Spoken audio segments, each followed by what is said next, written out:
FitCast, powered by Easier, Health Now, Education Now, Pay Later. Let's pick up from where we left off with knowledgeable Pooja Bhargava on nutrition needs of women. So, Pooja, what are the essential nutrients for women who are in their reproductive years, especially those who are considering pregnancy, and how do they contribute to fertility and reproductive health or going through any assisted reproductive treatments? So, even when they are planning to conceive, one very important nutrient, most important nutrient at this stage is the folic acid. Because folic acid is important for DNA synthesis, for cell division. This is when the fetal will not have any neurological defects. It is of utmost importance, and whatever said and done, one needs to supplement this because coming from food is not going to be enough. So around 400 to 800 micrograms per day would be recommended. Of course, your guideline would suggest what's the best for you. Another very crucial nutrient at this stage is omega-3. Omega-3 is going to help in the brain and eye development of the fetus when you have conceived. So that is going to take care of the fetus developing good brain activity. And antioxidants. Antioxidants at conceiving stage become very important. Your vitamin C, your zinc, your magnesium, your selenium is going to protect the egg from a radical damage and the sperm also from a radical damage. That will ensure that the egg is matured well and the cell division of the fetus is happening better. So all the chromosomal disorders that we hear of, that can be prevented if one's diet is rich in antioxidants. Antioxidant food would be vitamin C, citrus fruits, vitamin A, so something like a leafy vegetable included in your diet. Whole grains will again give you some vitamin A. And at the same time, magnesium and zinc, selenium rich foods. So your nuts, your seeds will give you all of that. And omega-3 also comes from your nuts, seeds. Omega-3 comes from your fish. So these things are very important. Then comes your calcium. Calcium, when you're pregnant, becomes very important for the reason being that your child's bone and teeth formation, you need a good amount of calcium. Your own bones are now bearing a lot of weight of the fetus that you're carrying. They need to be stronger. So calcium deposit is very important for the woman at this time. And depending on the trimester that you're in, anywhere between 1000 to 1300 mg is decided by the gynec accordingly to suit that need. Iron is another nutrient that one needs to be very careful of during pregnancy. The reason being, iron of course is responsible for hemoglobin, so more oxygen support for the baby's development. But at the same time, the pregnant lady's blood volume increases at this stage. A lot of blood circulation is needed during this time, and a lot of it is circulated and directed towards the uterus. So iron again becomes of utmost importance. It is always better to avoid iron supplements because sometimes iron supplements can also give you a side effect of constipation or heart stools. So that is when it becomes a little difficult and uneasy for the pregnant woman. Already she's bearing a big belly, and which kind of puts a pressure on the colon. So she's already at a risk of getting constipated. Iron supplements further add up to it. So I would strongly recommend that include a lot of green leafy vegetables, not a lot of red meat, but a good amount of red meat, and include good amount of vitamin C because iron absorption will only get better if your vitamin C levels are better. It aids in the absorption. So don't give up on your citrus fruits. Have vegetables like your capsicums, cucumbers. They will have enough vitamin C, and that is again going to help with the absorption of iron. And then comes our vitamin D, which is present in egg yolks. Vitamin D is very important for the eye and brain development of the fetus. Vitamin D is important for your mood swings, so that's going to help you get better. You will avoid injuries if your vitamin D and calcium levels are good. And iodine. Now, iodine will take care of the thyroid function. A lot of times, deficiency of iodine will always interfere in fertility. And if not given properly, even during your breastfeeding stages, it can actually affect your baby's development and growth. So iodine is as important. The next nutrient would be B12. The neurotransmitters, the DNA synthesis only happen with B12.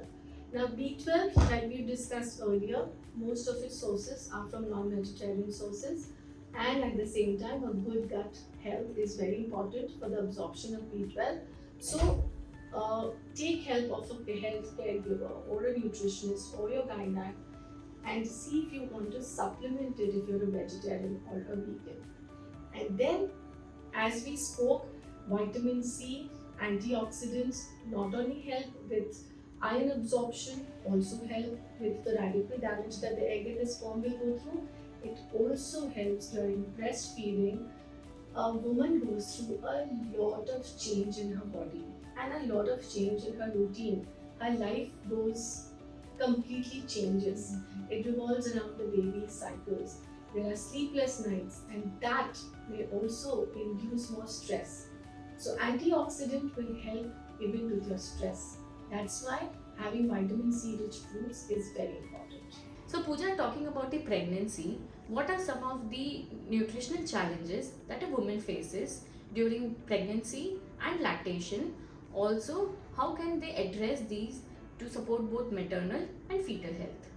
So the most important challenge that a woman will face is the nutrient needs have increased now.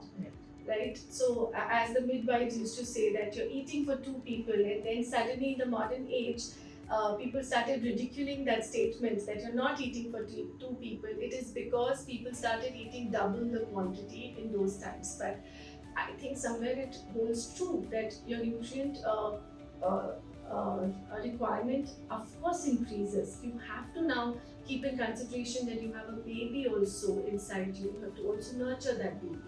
So that is one of the challenges. Now, why does it become a challenge? Is sometimes, especially around your first trimester, you're not up to it. There's so much of hormone fluctuation that has happened. There is so much of hormone overload which has happened, because of which you may feel nauseous, you may have morning sickness, and you may not be able to then consume as much food as required, or you're actually, so nauseous that you can't retain that food inside you. So that again is a very big challenge at times to take care of the increased nutrient intake that one has. Uh, then you also somewhere become dependent as the pregnancy grows. So your belly is growing, and you're now, some of your activities are restricted. So you tend to get more, more dependent. You need that support coming in. So is the right support around so that the food that you need is being taken care of? During these stages, we have seen one very prominent challenge with women is gestational diabetes. So this is where the sugar spikes happen. Now, why does it happen? The factors are different. Very rarely it's a genetic factor. It's actually a lot to do with your lifestyle before you got conceived, and at the same time, now when you are conceived, now that you have conceived, what is your current health status? What is it that you're following? How much weight have you gained? It's very important that you don't gain too much of weight suddenly. That can lead to an insulin resistance. And stress can also give you gestational diabetes. So that's again a very, very important point to be considered. So seek help around. Seek someone whom you can talk to, and you have so many apprehensions because you're entering a completely new stage, and then you are responsible of taking care of a new life. So of course it creates a turmoil of emotions inside. So seek help, and that is going to again somewhere in turn help you with gestational diabetes. One very prominent thing that we have seen in pregnant women is they can also have gestational diabetes if they are keeping very long gaps in their food, because the body's requirement of nutrients is very high. So the moment insulin is not given the activity that it is being produced for, the insulin will start plummeting, and that is when there will come a time that you will actually become diabetic. Certain conditions, certain deficiencies like B12 can also give you gestational diabetes. So it's very important that right from day one you eat more balanced meals. You see to it that your foods are more nutrient dense to avoid this. And then, of course, one of the most important challenge would be weight management. So a lot of times, by the time you are in your second trimester, your doctor tells you you've already gained a lot of weight and now you have to cut down on your food, which is like the most unfortunate thing to happen to a pregnant woman. Because finally, to cut down the food, you're creating a deficiency, and then you're also getting deficient on the nutrients which are actually required for a smooth pregnancy and for a smooth baby development of the baby's growth. So that is something that is a very big challenge. It's very difficult to maintain your weight. This is where I would say right from the day you conceive, seek professional help and see to it that your weight is in check in such a way that you're eating nutrient dense foods, but at the same time your calorie intake is being taken care of and you're not gaining too much weight to avoid nutritional deficiencies actually in the last trimester. So, Pooja, according to you, how does dietary choices impact pregnancy outcomes, including the risk of gestational diabetes, preeclampsia, and preterm birth? So preeclampsia is a condition wherein you see symptoms like swelling, you see high blood pressure, and at very chronic stages, you also sometimes see a lot of organ damage, liver damage, and kidney damage in such cases. This only happens because of a very high sodium diet. So it can only be prevented by having foods which are low in sodium. So don't reach out for those pickles, those pappers, and those ready-made sauces and dressings outside. Instead, take a healthy swap. Make the sauces at home, make the dressings at home, and at the same time hydrate yourself well. Have enough of potassium rich foods, so include a banana. Have enough of magnesium rich foods. Magnesium has a capacity, plays a very important function in absorbing the water inside the cells. It helps in that. So the more the cells are absorbing the water inside, there will be more hydration in the cells and you will not see a high blood pressure kind of a condition or a preeclampsia that's happening. So preterm birth, I would say, is poor lifestyle, okay, poor nutrient intake. Also, of course, sometimes there are certain medications, there are sometimes some disorders, sometimes the uterus is not very well developed and that can lead to a preterm baby. But taking care of your nutrients in the first place will somewhere help you with preterm baby. And preterm baby basically is having a baby 37 weeks before. So, in the previous times, it was said that if you're pregnant, you cannot move, you shouldn't exercise. You'll have a preterm baby. I defy that. In fact, you must exercise because the blood circulation will increase. The more your blood circulation increases, the more the veins are going to be healthy enough to carry food to the baby well. So your baby is only going to get more nurtured if you're exercising and opening up your blood vessels. And that itself will be a good nutrient delivery to the baby. And that will define also a preterm baby. So, Pooja, when we speak of the age group, which is 45 and above, what are some of the nutrition challenges that they face when they are transitioning from premenopause to menopause, including the metabolism change and also the hormonal fluctuations? So changes in metabolism definitely happens during this stage because of various factors. The first important factor being our estrogen levels are declining. Now the moment estrogen levels start declining in a woman's body, you will see there is a little pressure on the heart also, right? So women are more prone to heart disease at this time.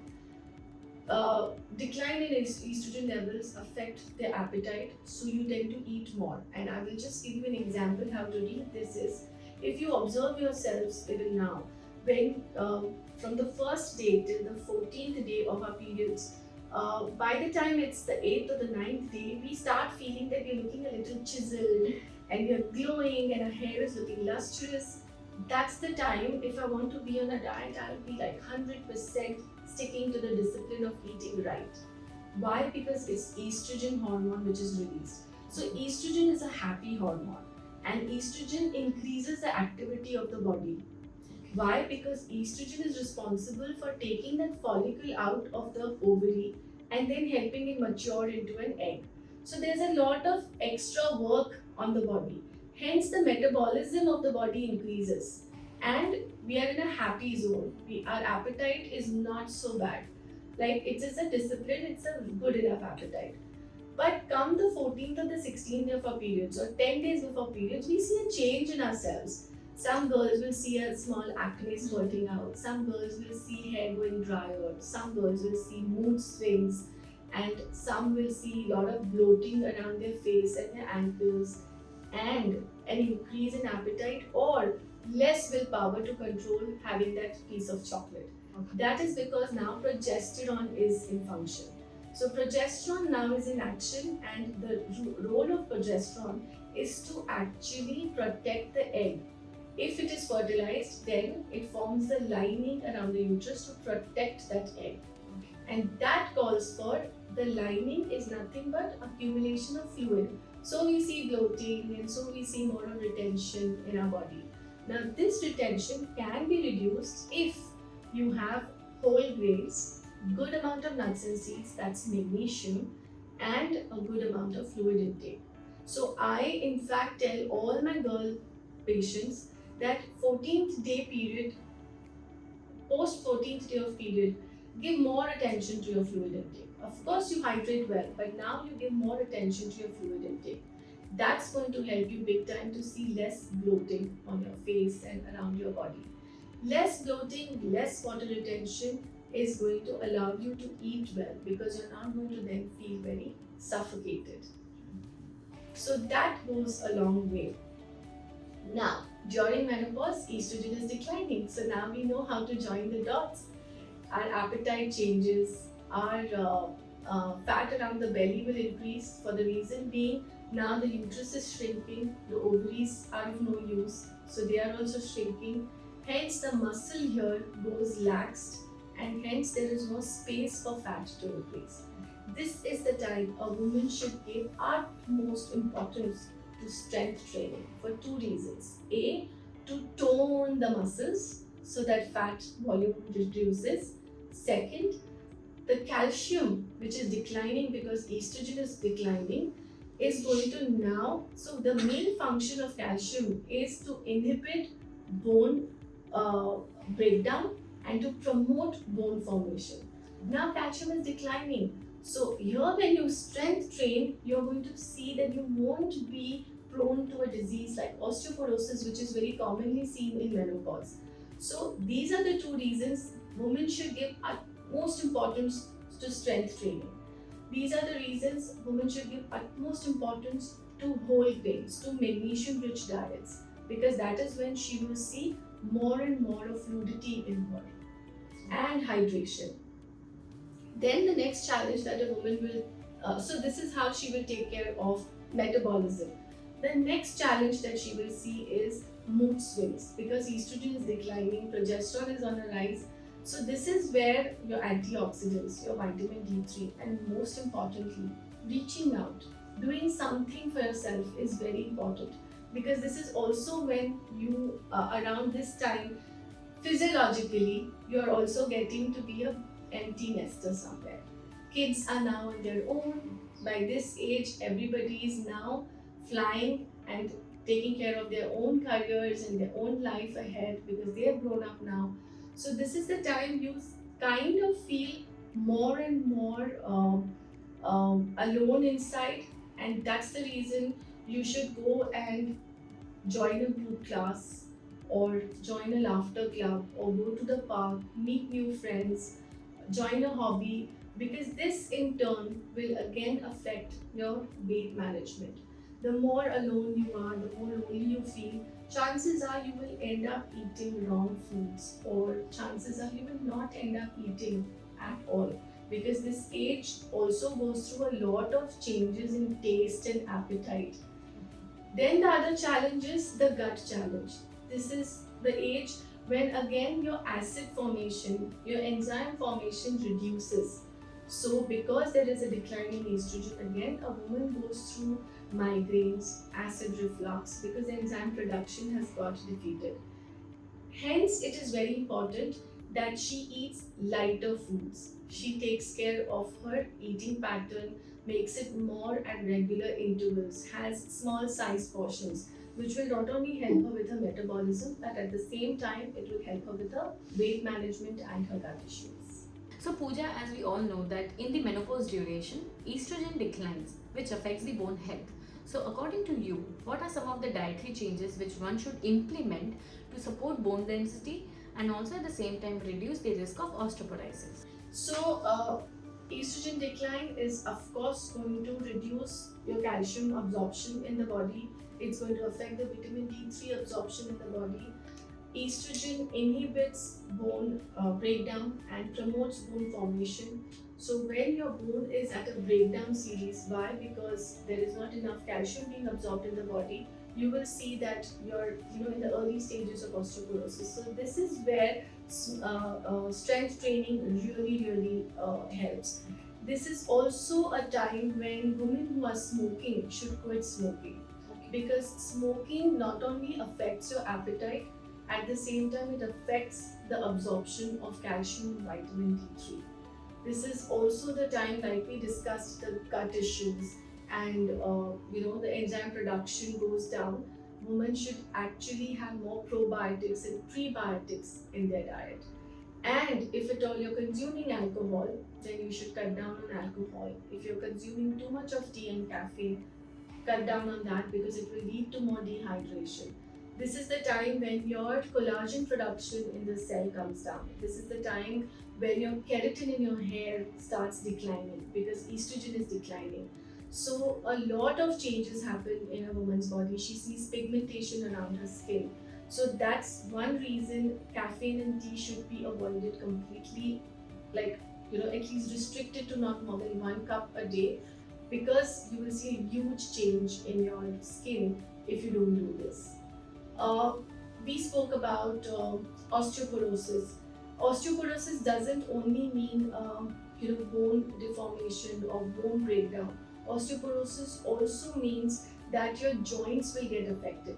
So the moment a woman doesn't lubricate her joints, so that means she has more alcohol, she has more processed food, she has a lot of medications, and medications will happen if you're not following a balanced diet and not taking care of your health. Otherwise, then of course you're going to contract diseases, and then that will lead to increase in your medications.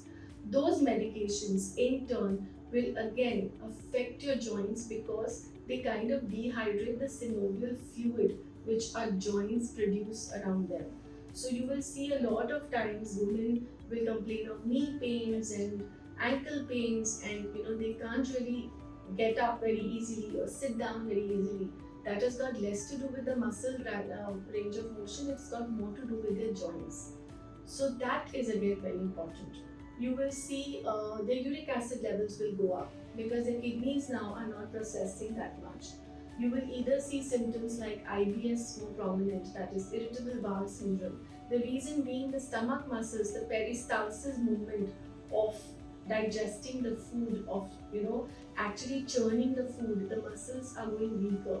So very important that a woman pays more attention to her strength training, to her flexibility training, to slow yoga moves, and most importantly her hydration and balanced diet.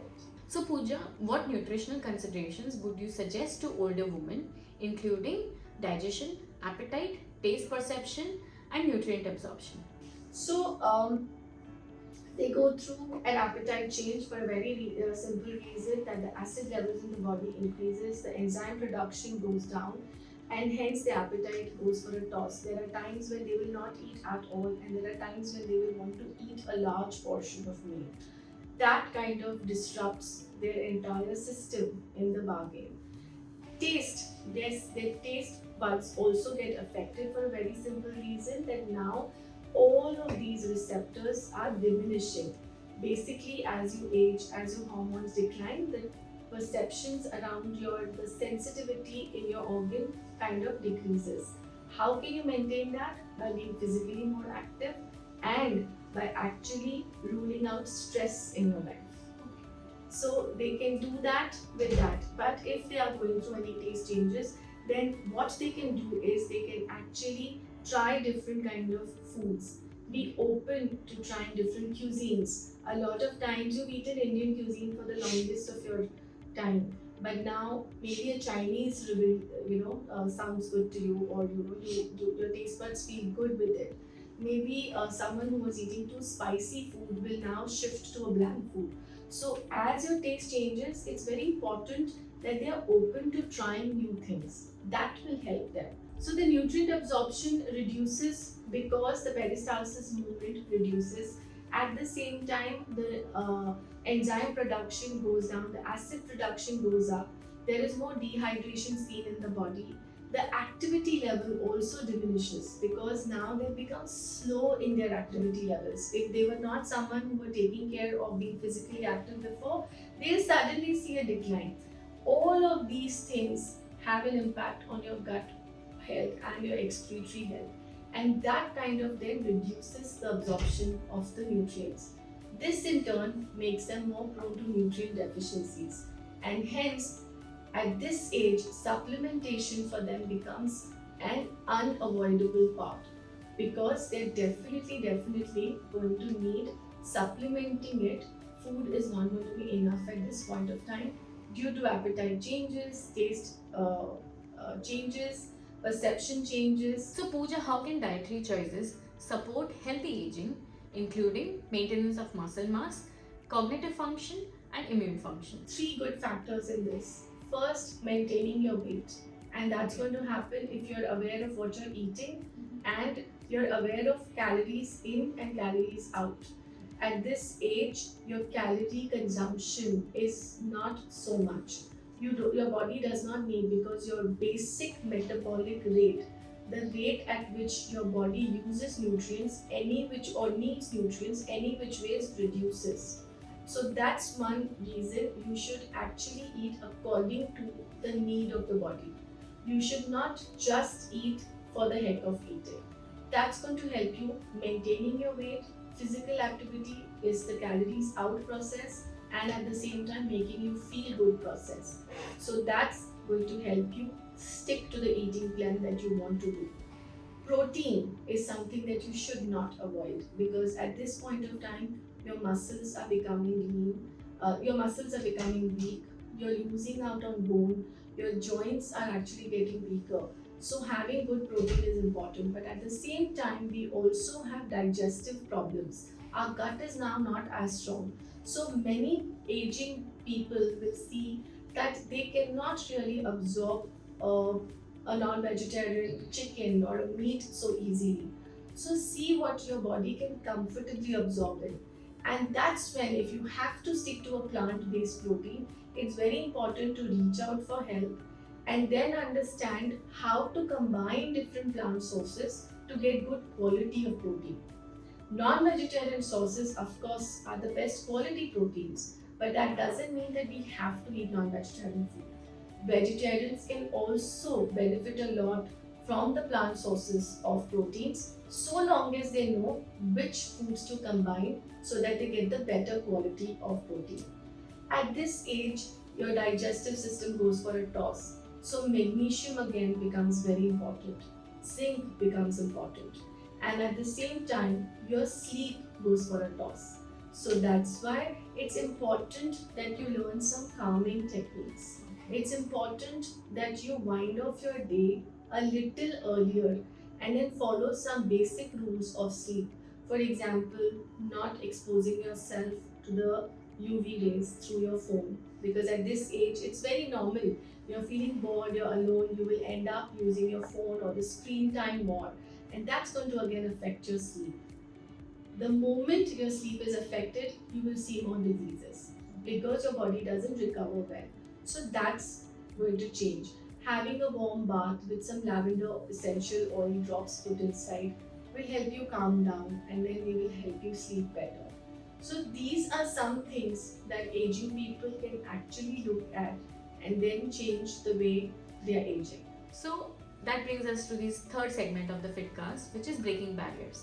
As we all know that women juggle through many roles and responsibilities, So, Pooja, what would you like to suggest them which would help them to strike a balance in their fitness goals and other aspects of life?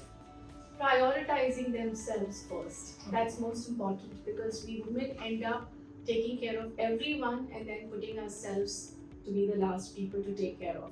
So I strongly believe that my mother used to say this, that if you're going to love yourself, only then you'll be able to love others.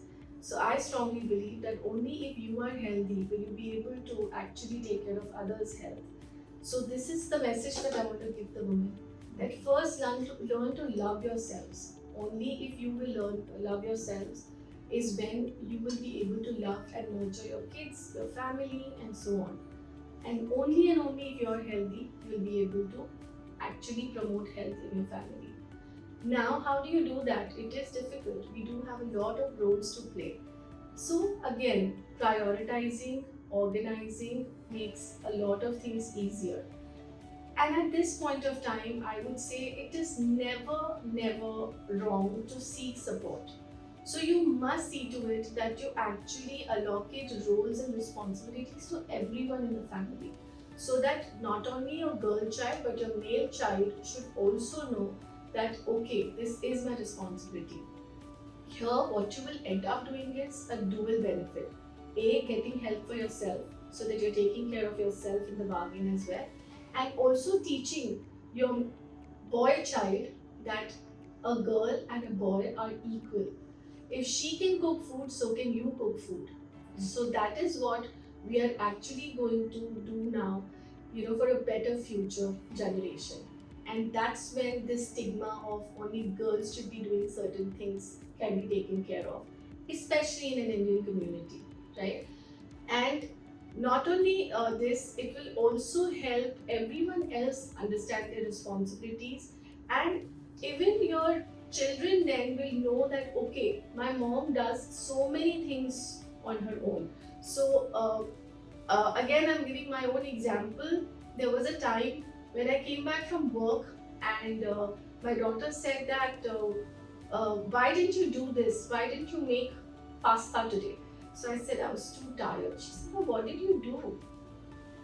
Right? So when you allocate responsibilities to them, then they know that taking care of a house and working and taking care of everybody is going to be difficult. So they know that okay, so in building a house, in taking care of a house, there are so many roles and responsibilities. So actually you're teaching your girl child or your boy child right then in an early age, right?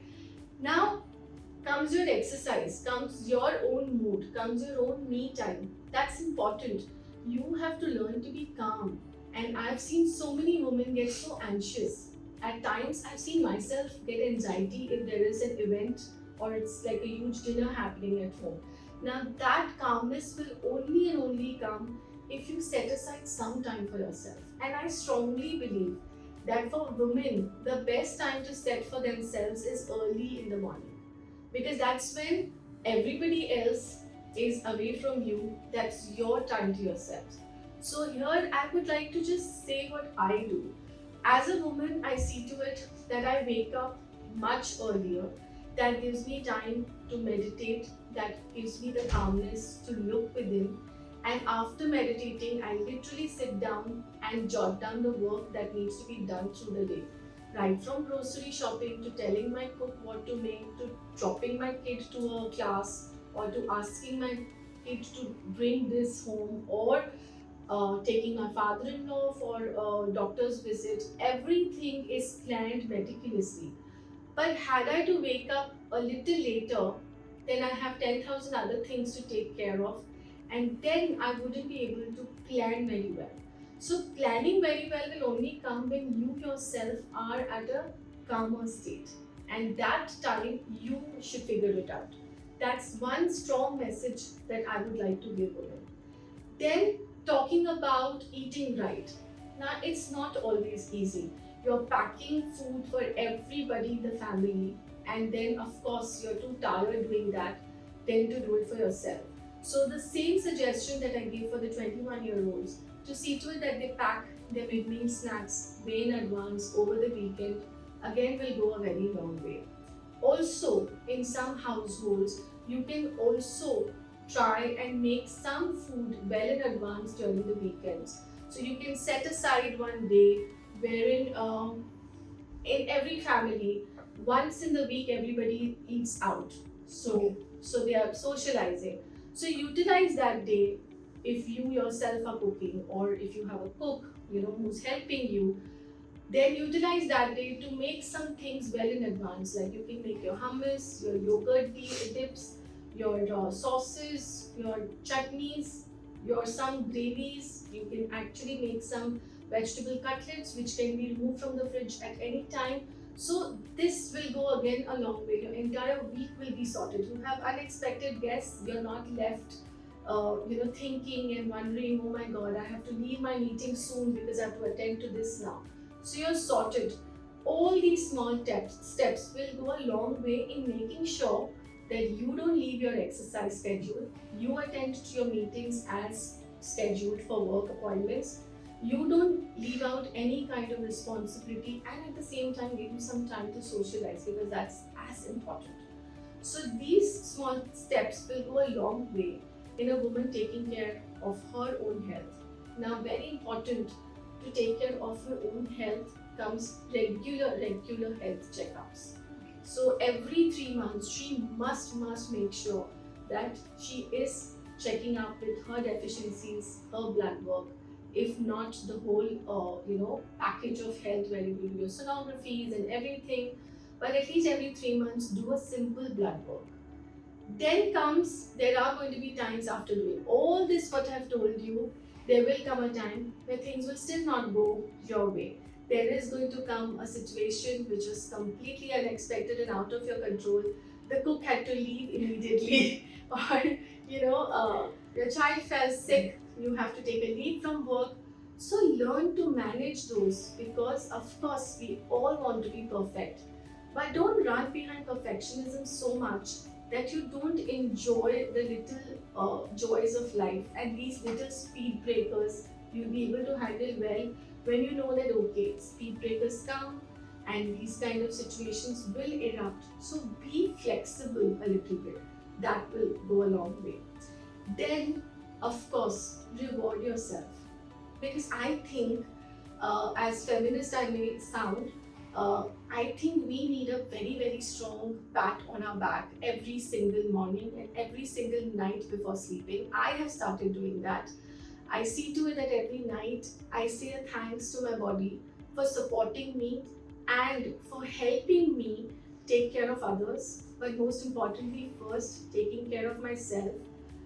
And I have started now rewarding myself, telling myself that, okay, you know what, this meeting went well, or this patient of mine showed progress, this patient lost weight, I celebrated. More than them, I celebrated, because it's my success, because it's my reward to myself. A lot of times we don't do this to ourselves. We just kind of expect more and more from us. So like for example, I would say that my child did very well in exams, and I'll say next time I'll see to it that I'll take him up in these studies, and maybe he gets a better grade at that. So enjoy every reward, enjoy every win that you have, and then life is going to be much more smoother. So Pooja, as we all know that nutrition along with hydration is equally important, how can people of all ages ensure that they are effectively hydrated? So first and foremost, a fluid intake will vary from person to person. Right. Not only the gender, your age, the season in which you are, and at the same time your own physical activity will determine how much fluid intake you take. Generally about 8 to 12 glasses is considered good, but I would say never go on the general intake. Consider all of these factors and then decide your fluid intake. Now it can get difficult sometimes, but there are certain rules if you follow, you will achieve this very easily. For example, starting your early morning with a glass of warm water, or even a normal water, room temperature water. Then if you're someone who doesn't remember to drink water, make it a point that before every meal you drink a glass of water. half an hour after every meal, you put in a reminder. Make use of your smartphones other than just notifications of messages coming, and then have that glass of water. Even if you follow this, you will still reach a mark of at least 8 to 9 glasses minimum in a day. Some people don't like drinking water, so the best way then is to infuse water. So you can infuse with whatever fresh fruit and seasonal fruit that you have at home. Put it in your water, it will change the flavor, it will only give you more vitamin C and help you with more good immunity and good skin. Other ways is to always have a bottle with you handy. The more the water is around me, I will end up drinking that water. Then some medical conditions will dehydrate you more, or some medical conditions like someone who's with the kidney disease may not be allowed more than certain water. Then to see to it that there is enough hydration in both the cases. If you don't like water, or if you're restricted with a certain amount of water, you can always include some water based vegetables. So something like all the gourd vegetables, the bitter gourd, the bottle gourd, they are all very high in their water intake. Fruits, watermelon, muskmelon, oranges, they are high in their water content. So you can include more of these vegetables and fruits in your diet so that you have some water coming in. Having buttermilk through the day, so including buttermilk as one of your mid meals, can always help you with good water intake. You can limit your tea and coffee intake and limit your alcohol intake, because all of this is only going to dehydrate you. Having more sugar, refined sugar. So when I say refined sugar, it applies even to sugars like jaggery and honey, because all of these are only and only going to give you a sugar spike, which will ultimately lead to dehydration in the gut, affecting your enzymes, making you feel more dehydrated. Don't wait for thirst to tell you that you need to drink water. Thirst is basically a sign that your body is already feeling dehydrated. So see to it that you drink or sip water at all times, and that will be the best indicator. Also, one last thing that one can do is before sleeping, at least an hour before, stop drinking water. Because generally what happens is people fear drinking water because they need to use the restrooms in the night. And then that effect continues the next day also, that I have to use the restroom more often. Now, if you're not someone who drinks water regularly, and if you start drinking more water now, of course your restroom visits are going to be more often. But once your body gets used to it, then your body knows how to accept that water, and then the restroom visits will of course come down. Also, see that your pee color is always slightly yellow in color, not completely white, because then you're overhydrating yourself, or not a stark yellow color. That will again tell you that you need to hydrate yourself according to that. So these are some ways that one should look at hydration. So, Pooja, we come across many women who are iron deficient or anemic. What are the dietary factors which contribute to these conditions? They should include a lot of green leafy vegetables. Of course, taking care of if they don't have any other conditions. For example, someone who's prone to kidney stones cannot have too many dark leafy vegetables. Someone who already has a hypothyroid should avoid kale leaves in one of their green leafy vegetables. So according to your condition and according to what you can eat, choose foods from that. Iron is found in abundance in green leafy vegetables. It is found in abundance in spinach. So go ahead and have that. But at the same time, increase your vitamin C food consumption, because vitamin C will always aid in the absorption of iron. Iron supplements are good to a certain extent, but I would say first look at the conditions that you're going through and then decide whether you need that iron supplement or not. So, what are the physiological and psychological factors which lead to disordered eating behavior in women? Also, how can nutrition therapy support them in recovery from eating disorder? So the physiological factors are of course negative body images, which can lead to a disordered eating, like we saw in ages 21 and 30 where we were discussing that too much of societal pressure can lead them to eat in a different manner or binge eat or starve themselves. Then this is the age of fad diets. This is the age of social media where Instagram has filters to make you feel good, and you're constantly using them because you want to really look good. So a lot of times the misconception of looking good and not feeling good is what leads to these kind of issues, you know. Then perfectionism. You're never happy with yourself, you know. A lot of times I have seen people now going to cosmetic surgeons. We knew about celebrities doing cosmetic surgery, but we see even normal people now going for cosmetic surgeries because they want to lift their eyebrow, or they want to increase their eyelid, or they want to have fake eyelashes. So the perfectionism also leads to this kind of a behavior. And last but not the least, never ever happy with yourself because there is so much of environmental pressure from all around. So there is so much of pressure from your peers, from your social media, that you are never happy with what you have. Comparison, judgment has led to this. When it comes to physiological factors, it's of course nutrient deficiencies. If I am going to be deficient in some nutrient, I will not be able to hold myself to just eat what comes my way because my body is feeling deprived. That's one reason. And second, if I am undergoing stress, if I'm undergoing some emotional trauma, then I don't have a control over my brain activity. So there are two kinds of hormones. One is a leptin hormone and one is a ghrelin hormone. Leptin hormone tells you to stop eating because you've had enough. So it tells you your stomach is full now. But ghrelin tells you I want more. This only and only happens more so in a stressed person. So a person who's undergoing so much of emotional trauma will never be able to release leptin in the right quantity. So weight loss and weight management is a big question out there of every woman.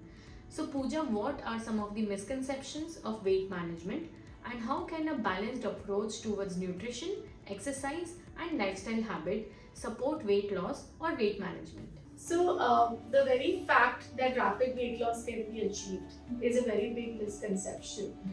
We don't need rapid weight loss first thing, because rapid weight loss will also give you a rapid nutritional deficiency. And of course your body image issues are not going to get sorted because you're not going to look very healthy. A healthier body is good skin, good hair, good nails, good smile, and that will only happen if you're not looking dehydrated, if you don't have deficiencies, will you carry the luster in your hair and the radiance on your skin. With nutritional deficiencies, that's not going to happen, which rapid weight loss will give you through fat diets. Another misconception, like we spoke about, the exercise, that only exercise can help me. No, it's not the case. You have to support it with good nutrition. Misconception like skipping meals and restricting calories is the fastest way to lose weight. Skipping meals is only going to leave you more hungry, more hangry. You're going to only snap at people around. It's not only going to spoil your relationship with people, it's also going to spoil your relationship with food, because then you look at the food as a punishment or a reward, and that's not going to go a long way. You also have to cut out the entire food group once in a while to lose weight. That's another misconception which we spoke about, that any diet which tells you to completely leave out a food group will never give you good results. It may give you weight loss immediately, but not a great healthier body. Another misconception is that to lose weight you must increase your protein quantity, because that's going to help you build more muscle and give you more toned body and satiate you more. But protein supplements need to be given only and only according to your physical activity level. So if you're someone who is working out at a beginner level of strength training, need not need that protein supplement just because you want to lose weight. So that's another misconception. One of the most common misconceptions that I have seen around is when you only go on a detox diet every now and then. So the misconception that I can eat out, I can eat what I want, and then the next 3 days I'm going to detox and lose that weight. You're only creating a yo-yo pattern in your body. and your body will then finally give up. Give up in such a way that it will reach a plateau before even recognizing what is coming inside the body. So that is when, even when you follow a balanced diet, I've seen so many cases like this where even if I give them a balanced diet, the first 2 months I don't get any results because they've done this yo-yo pattern of eating a lot and then going on a starvation or a detox diet. So these are other ways. Another misconception that comes to my mind is going to wellness centers only to lose weight. So wellness centers are made to revive you, to recharge you, not to detoxify you in such a way that they give you rapid weight loss only to come back and start eating again. While you're there, there is enough support. You're paying for that support. Your massages are being done. You don't have work, you don't have responsibilities because you're going there to relax. So those 7 days or 15 days that you're going, everything is more like a fantasy world that you're in. But you are going to come back to reality. So whatever weight you lost there, whether you're going to maintain it or whether you're going to gain it back is a very big question mark. So going to a wellness center only thinking that I'm going to lose weight is the wrongest thing to do. So Pooja, what are some of the nutritional myths which you come across and how would you like to debunk them? So the first myth is that soy products, either you eat them a lot or you completely give up. Eat them a lot because you want to lose weight, or give up because it may lead to breast cancer. Well, yes, soy has phytoestrogen. It mimics the estrogen hormone. It is harmful if had in too much of quantity, but at the same time, it is not going to give you breast cancer immediately, or it's not the only cause for breast cancer. Okay. Cancer has various different factors. Soy could be the last in them. If you have to avoid getting cancer, improve your lifestyle. Okay. And improve your thoughts, because only a positive approach and only thinking positively is going to help you not manifest that disease in the first place. Then soy will not give you only weight loss unless and until you are not following the other rules of weight loss. Soy is not very good also, I must agree with that, because the output of soy is urea. So whatever we eat gets digested and the waste product is being produced. The output of soy is urea. So if you're going to eat soy every day, of course it's not going to be good. Well, if you're going to eat a dal which is not being soaked every day, you will still see the same thing in the same repercussions. So the myth that strength training will always add bulk to women's bones and muscles, they will look bulky. Well, we don't have that hormone in us in the first place. Women will only and only bulk up if they are taking too many ergogenic aids, like including creatine with their whey protein. Having too much of whey protein also can lead to bulking for women. And at the same time, taking a steroid along with it, that's going to give you a bulk. We don't have that hormone. We are made to look slender and we will always look that. In fact, weight training, strength training only makes you more stronger, gives you more tone, but it doesn't really give bulk to a woman's body. The next myth is carbohydrates. Women really fear carbohydrates because that's going to make me gain weight. Now, I have seen women choosing an almond flour cake over a normal cake. But almond flour, actually, if you go to see, almond is fat. So 1 gram of fat is 9 calories. And 1 gram of carbohydrates is 4 calories. As long as it's not a lot of refined sugar and a refined flour used, it's a whole wheat flour used, and if it is not a refined sugar used, then why wouldn't I cheat or have a treat in that way? So carbohydrates are our energy givers. It is only and only going to give you a lot of weight gain if you don't have them in the right way. So if you have carbohydrates too much in quantity, yes, they will get shifted into fat. Protein will also get shifted as fat if you're not using that protein. So long as you're eating your nutrients according to your activity levels, you will not gain fat, you will not gain weight. and the same goes for carbohydrates. Then the next myth would be supplements. If I have supplements or vitamins which are given during pregnancy, if I have it during my pre-pregnancy, or if I'm not pregnant and I have them, I will have really good hair and nails. No supplement will help you give unless and until your foundation is not strong. So if you look at a building, if your foundation is not strong, no matter how much you put it into that building, you may make a glass house, but it's only going to crumble down.